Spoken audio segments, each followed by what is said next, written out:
आप देख रहे हैं MP7 न्यूज मध्य प्रदेश। मैं हूं छोटू खान। विधायक रामबाई सिंह ने पति गोविंद सिंह का मनाया जन्मदिन। वृद्धाश्रम पहुंचकर वृद्धजनों के बीच मनाया पति का जन्मदिन। विधायक रामबाई सिंह ने वृद्धजनों को कपड़े और फल फ्रूट किए वितरित। वृद्धाश्रम में वृद्धजनों के पैर छूकर लिया आशीर्वाद। वृद्धाश्रम में बजाई ढोलक, गाए भजन। मध्य प्रदेश के दमोह जिले की पथरिया विधानसभा क्षेत्र से बहुजन समाज पार्टी की विधायक रामबाई सिंह ने सोमवार को अपने पति गोविंद सिंह परिहार के जन्म दिवस के अवसर पर दमोह के वृद्ध आश्रम पहुंचकर वृद्धजनों के बीच पति गोविंद सिंह का जन्मदिन मनाया और पति के जन्म दिवस पर वृद्धजनों को कपड़े, फल फ्रूट वितरित कर सभी वृद्धजनों का हाल जाना। वृद्ध आश्रम की महिलाओं के साथ खुद ढोलक बजाते हुए भजन गाए और वृद्ध आश्रम में रह रहे बुजुर्गों के पैर छूकर आशीर्वाद लिया। दमोह जिले की पथरिया विधानसभा क्षेत्र से बीएसपी की चर्चित और दबंग विधायक रामबाई सिंह परिहार वैसे तो हमेशा सुर्खियों में रहती हैं। रामबाई कभी अपनी दबंगाई से, कभी अधिकारियों को सरेआम गाली गलौज और धमकाती नजर आती हैं। इस बार उनका एक नया अंदाज देखने को मिला जब वह अपने पति गोविंद सिंह के जन्मदिन पर वृद्धाश्रम पहुंची और वृद्धाश्रम में रह रहे बुजुर्गों के पैर छूने के साथ ही ढोलक बजाते हुए बुंदेली भजन गाती दिखाई दी। रामबाई सिंह अपने पति गोविंद सिंह परिहार का जन्मदिन मनाने के लिए सोमवार को वृद्धाश्रम पहुंची थी।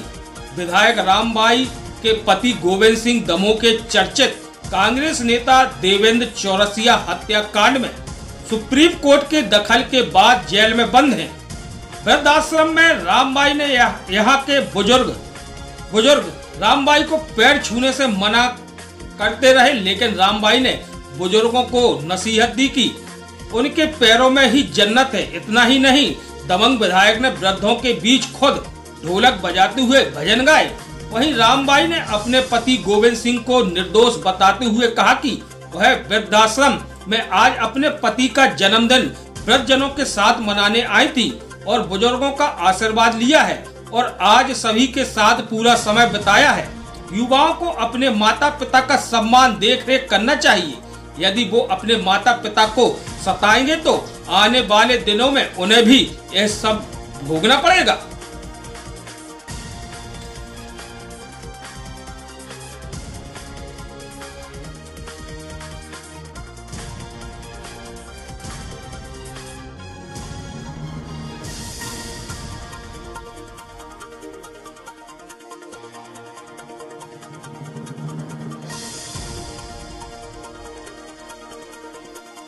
हमारे पति गोविंद सिंह जी का जन्मदिन है।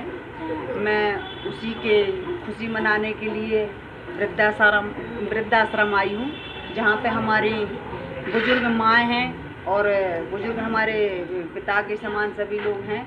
तो मैं इनके बीच में आई हूँ और मैंने देखा है कि सभी लोग बहुत जुल मिल के रहते हैं, बहुत खुश हैं।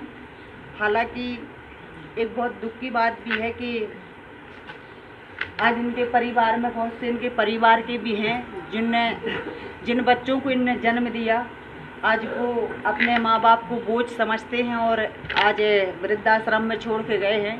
ये तो सरकार की योजना है और सरकार का मैं धन्यवाद करना चाहती हूँ कि वो सर्व सुविधाएं इधर दिए हुए हैं। कोई दुखी नहीं है, सब चीज़ों की संपन्नता है, पर अपना परिवार, अपने बच्चे, अपने नाती पोता सबको याद आते हैं। भले ही एक दूसरे से सब बताएं, सब एक दूसरे से बात करते रहते हैं, मिलते हैं, पर ये सत्य है कि आज इनको अपने बच्चे की, बहू की, अपने नाती पोतों की, अपने परिवार की ज़रूरत है। और ये बहुत दुखी है कहीं ना कहीं।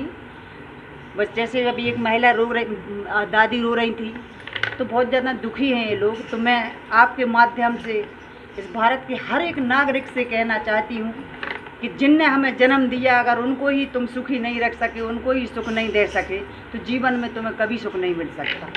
ना मंदिर बनाने से, ना तीर्थ करने से, ना भागवत करने से, और ना कि कुछ भी काम करने से आपको पुण्य लाभ कभी नहीं मिलेगा।